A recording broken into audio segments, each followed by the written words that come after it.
Right, hi guys, welcome back. Still on my own.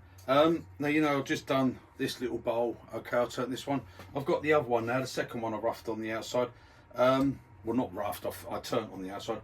I'm gonna hollow this one, okay? Now, because I get asked a lot of the time about turning it with carbide, I'm gonna do carbides on this one. Now, I'm gonna be honest with you, when I'm turning these like this and I'm turning them for the craft fair, I don't do craft fairs. I have someone takes this stuff. I supply someone with stuff to sell. When I'm turning these for that, because I've got to turn them quick, because I don't spend a lot of time on them, as you've seen, I would do them with traditional tools. That's how I work. That's my thing, okay? But I do carbide, and I do say to a lot of people use carbide, so I'm going to show you how you hollow it with carbide. So there's many tools we've got to use, and I'll probably go through a couple of them just to show you, or I might just stick with one to do. So I'm going to bring this in a bit now. Bring you in here. I'm going to raise you up. You raise me up. Right, I'm going to bring you over like that. Hopefully I will not block you at all. Just move you over a little bit. I'll try my hardest not to block this at all. Right, and I'm going to hollow this, and I'm going to use some carbide. So now a lot of time for hollowing, I like because I like using traditional tools as well, I like to use my hollowers with the AU cutters, because I roll them and do the same thing, but you can use them flat as well. It depends on what you're doing. If I'm doing for speed, to be honest, the fastest way is just to go in with one of the flat cutters, use it flat at first, hollow it out, and then clean up afterwards, okay? But I mean, we can use all of them, like I said. If we go on the hollowers, if I start off like with the 6mm one, we can come in, we can just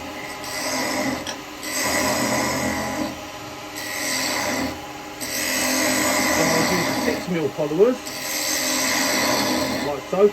As I said, carbide won't be as fast like this as the traditional tool.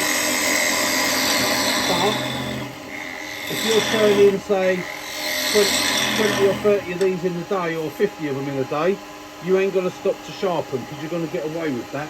Now, all of the hollowers will do it. If you want to step up to the 8mm, because it's a slightly bigger cutter, again, that will get you down there. Slightly bigger cutters doesn't necessarily mean it will be faster, but quite often it will take a bit more wood for that. Okay, an all-round one, we're going to make just a few cuts with these, just so you show, because people will say, what about this one, what about that one? The 10mm AU, so we've got the 10mm.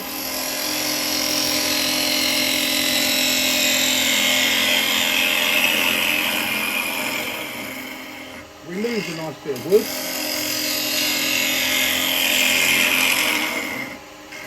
Okay, so that's on our 10mm, and then for the final sort of demo one would be the 12mm.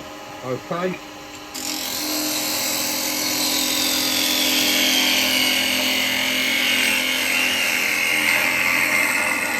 Now, the weird thing is, this will probably move the most wood, as in the depth of cut, okay, the amount of wood it will take off. But that will probably be slower than when you're using the 6mm. The 6mm will move quicker. So although it can't take as much wood in one chunk, it will move around the bowl quicker,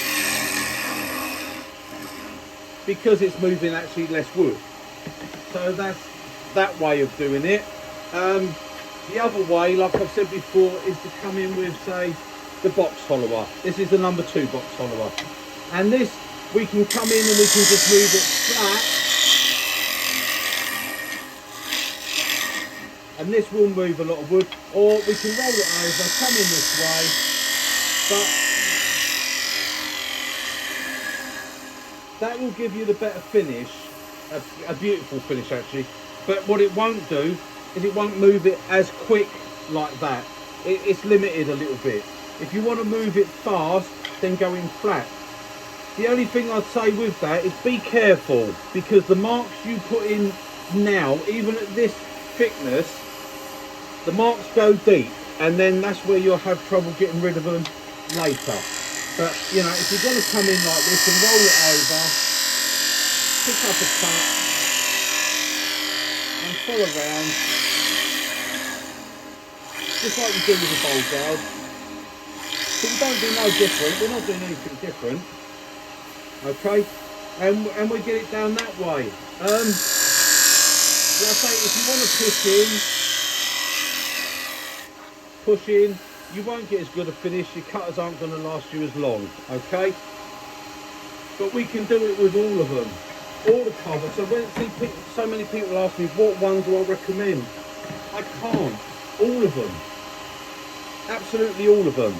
But when you come to do the finish, now majority of times I would use an SCH3 to finish. That's this one with the 12mm cutter mounted at 45, okay?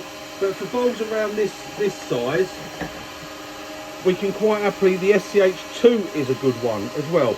10mm cutter, 12mm bar, okay? And all we have to do is come in here, pick the cut up,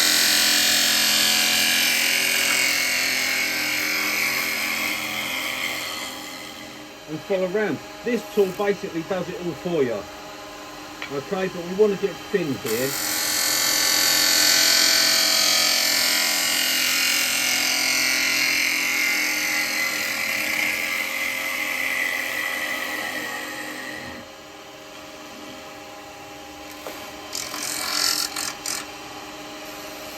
And we'll go a bit thinner than that.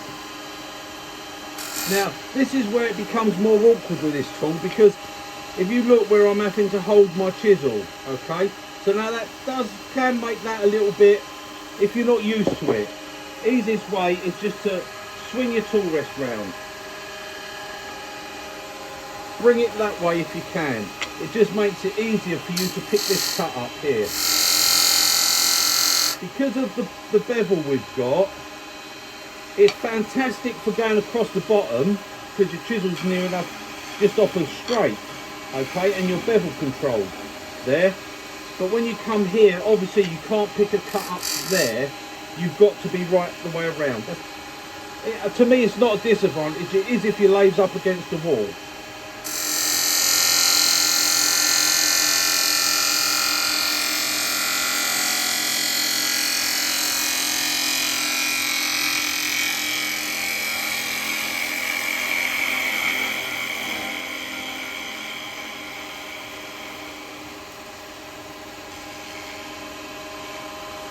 Right, let me just check, get rid of some of that, get that out of the way.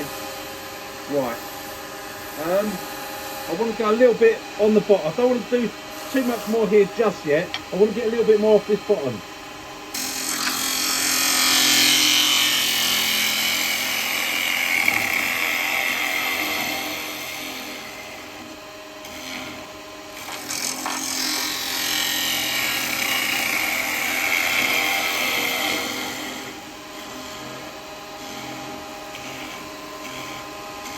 I've played about a little bit with this one.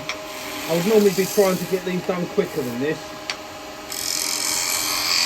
because the speed is where your money is. Right, okay, I've got the bottom down to thickness, so now I'm going to take the final pass right the way round. And the beauty with these tools, the SCH range, is they do it all for you. You just got to steer it.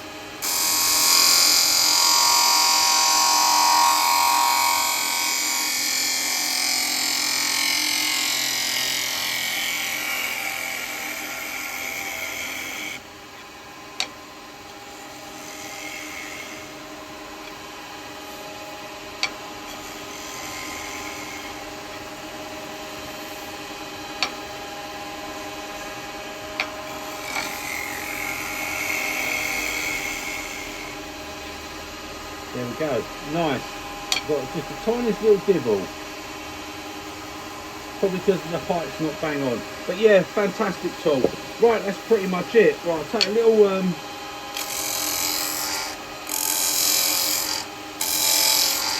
pass on that front. Just bring that round a bit. That's it, that's ready for sanding. So I'll stop it. Let's clean all that out. I could go a little bit thinner, but no, I think that's all right actually. That's a slightly bigger one. Don't have to be any thin. I could turn. Go on. I'll take one more pass. I'll take one more pass. Take it a little bit thinner. Always the worst thing, isn't it? One more pass. I'm not getting in your way. I'm trying not to.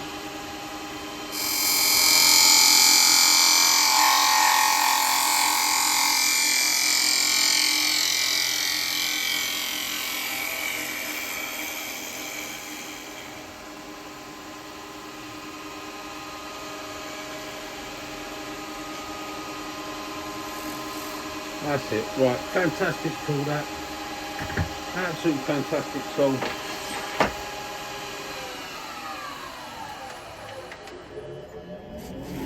Get that out, start it up again, now we can do some sanding.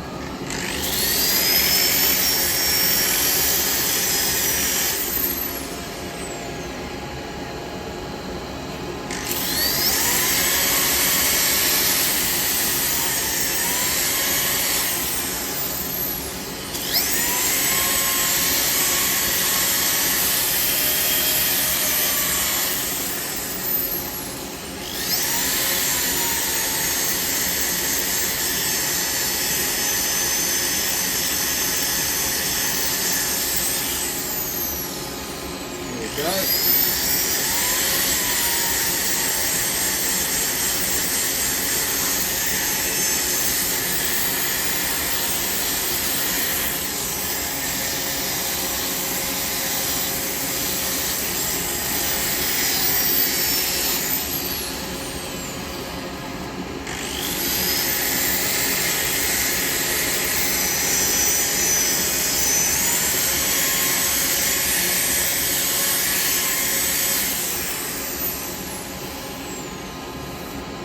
Nice.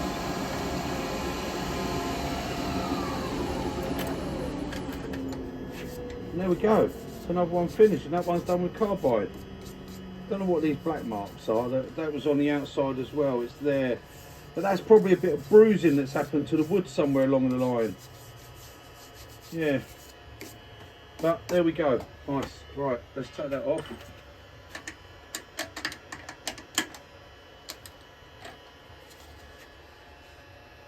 Yeah, it looks alright. And there we go. So I will turn that round and take the foot off. You don't need to see me do that. You can see me do it on the last one. So there we go, guys. I should put that in a set of my, what's it, jaws, one or two of them, whatever. So there we go. That's it. Another little one done. Right, thanks for joining me, guys, and I'll see you on the next one. Toodle pip.